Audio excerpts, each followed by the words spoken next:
So let's continue our discussion about health literacy and start by looking at this model that tries to show how health literacy affects health outcomes. Like, how does this happen? And it really has to do with the individual and the information presented to them.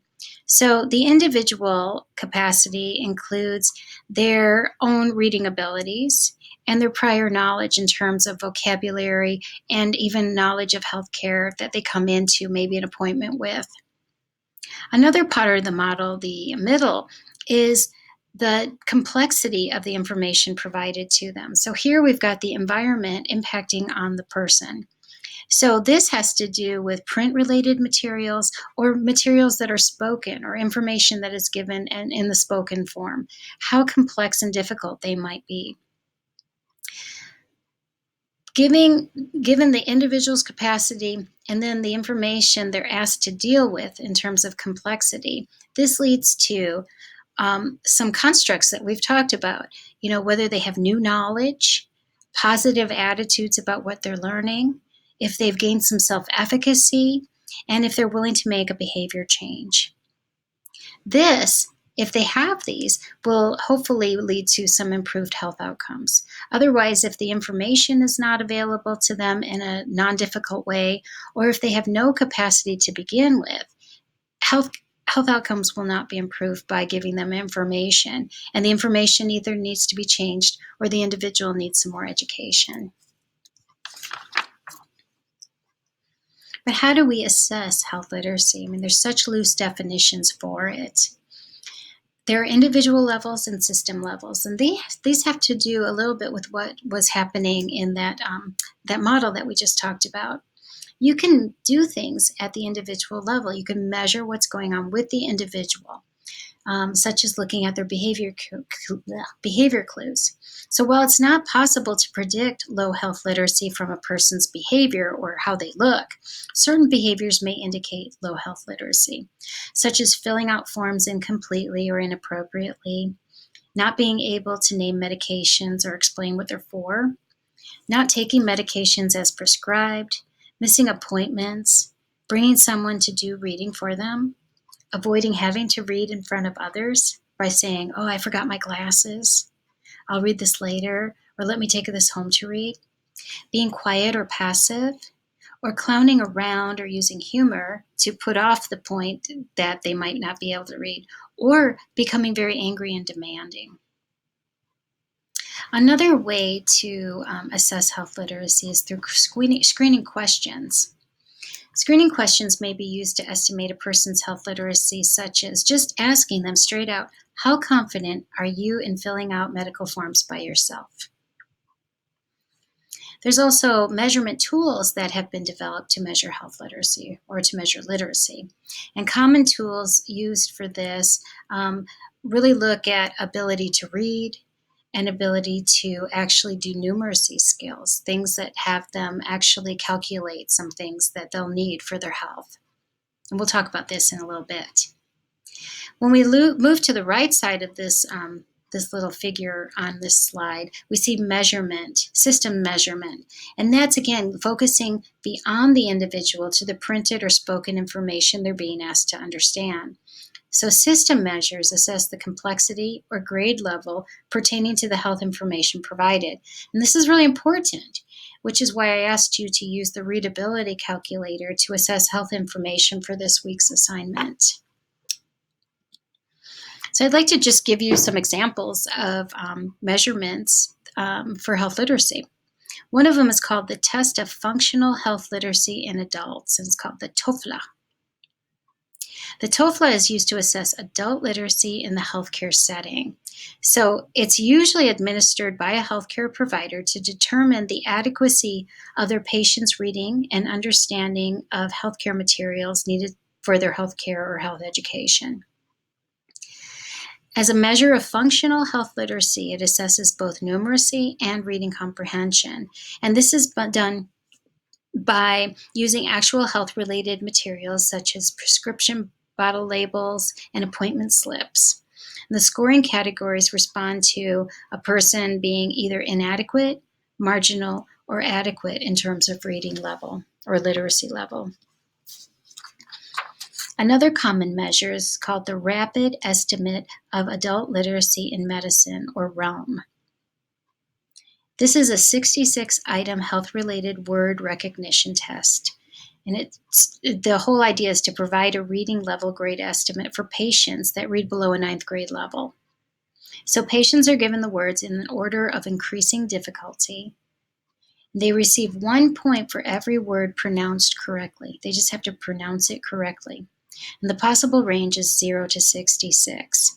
So depending on the number correct, a grade level is given. For example, a grade of 0 to 18 words pronounced correctly would be at or below 3rd grade reading level, while 61 to 66 words would be adequate health literacy or 9th grade reading level. So there are strengths and limitations to this kind of measure. While the test of word recognition is useful for predicting general reading ability in English, this test, the RELM, does not measure comprehension, skills, or numeracy. So they could say fatigue, which is in list 2, but they might not know what it even means. So let's talk about the newest vital sign, which I asked you to work with this week. It's a tool used to screen for limited health literacy. It's a screening tool. This is the health literacy test that I actually asked you to try, and you were presented with a nutrition label from a container of ice cream. And actually this this label was specifically designed and tested as part of this assessment's development. So why would an ice cream label work as a predictor of the ability to understand medical instructions? So whether a person is reading a food label or following medical instructions, they need to, as a patient, to remember numbers and make mathematical calculations, like you did, to identify and be mindful of ingredients that could be harmful, and make decisions based on the information they're given. So the newest vital sign assessment indirectly assesses prose literacy, their ability to just read, numeracy, and document literacy. This is just a screening tool. It's not a diagnostic tool. So it's meant to assess the likelihood that a person might have low literacy. It's not to actually diagnose them with low literacy. So I did provide the answer sheet to the newest vital sign health literacy measure on our Blackboard. So you can check that out to see how you did. I wonder how you did in answering the ice cream container questions. When I've done this in a face-to-face class, a lot of my students are they might do it very quickly, but they don't always do so well. Lots of research has been done using the newest vital signs, and a lot of this has revealed that people have a high likelihood of having limited health literacy. So I looked at a couple studies, and in one study that had 65 patients screened with the newest vital signs, 63% or 41 out of 65 had a likelihood of low health literacy. In another study, 54 participants, 2/3 or 34, obtained scores of 3 or less, indicating a strong possibility for limited literacy. So as you can see here in the interpretation at the bottom of our screen, a score of 0 to 1 suggests high health literacy, a high likelihood of limited low literacy. A score of 2 to 3 indicates the possibility of limited literacy, and a score of 4 to 6 almost always indicates adequate literacy. So if you were able to answer 4 to 6 of these questions correctly, you have adequate health literacy. Another way to screen people for literacy or health literacy is to just ask 1 or 2 single questions. None of these long screenings, none of these strong assessments.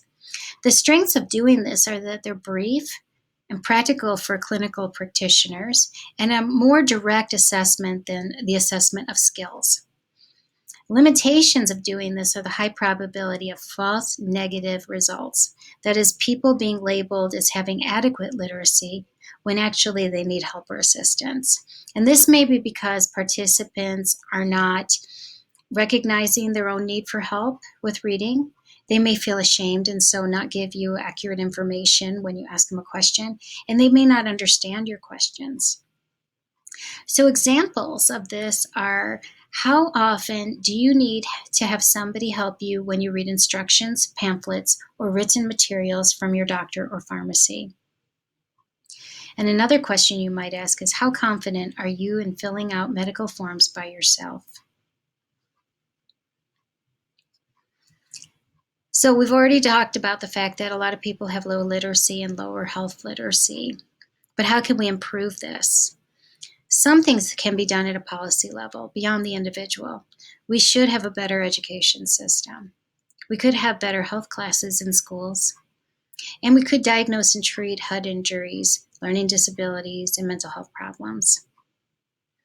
At the health system or clinic level, we can use universal precautions, such as making the health system or environment more easy to navigate, keeping prescriptions as simple as possible, using plain language, or what people call just living room language, keeping away from jargon and really long words, and often using the teach back technique, where you can give, a provider can give somebody a prescription or instructions on what to do, and then ask them, now tell me what you heard me ask you to do in your own words. And that gets a little teach back so that they can understand if the person is understanding what they're asking.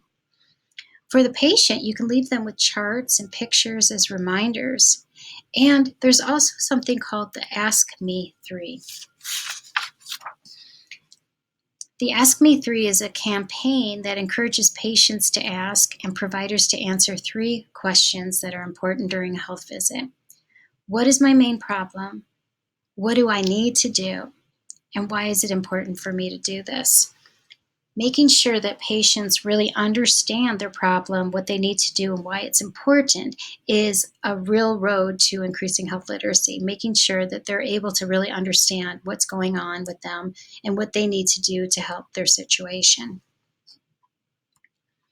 And here's an example, like they showed in the movie, of ways that medications, which can't always be very simple because they have very specific instructions along with them, and people take many medications at once. These are charts that can be used to help people understand what they need to take and when, so that they can be adherent to their regimens that they're being asked to use.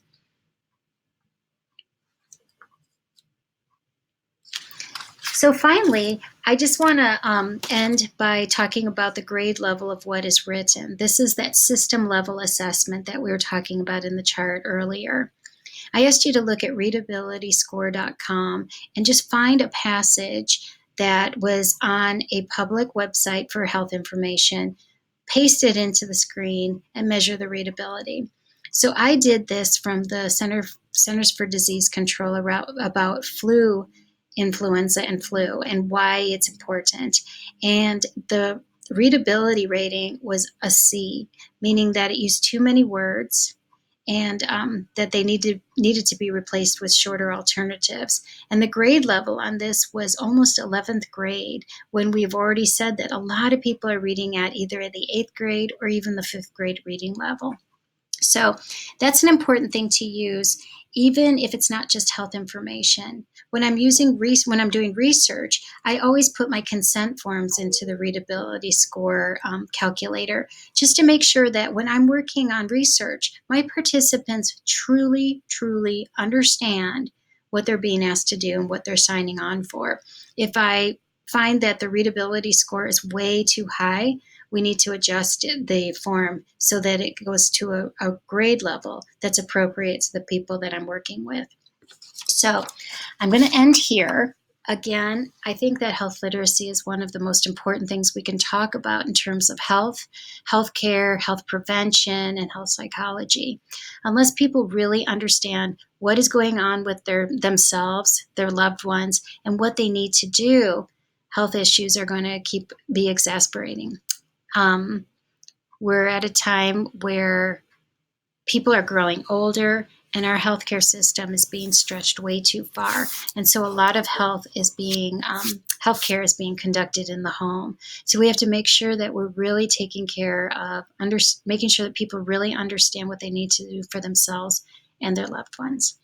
So I'll talk with you next week, and have a great weekend.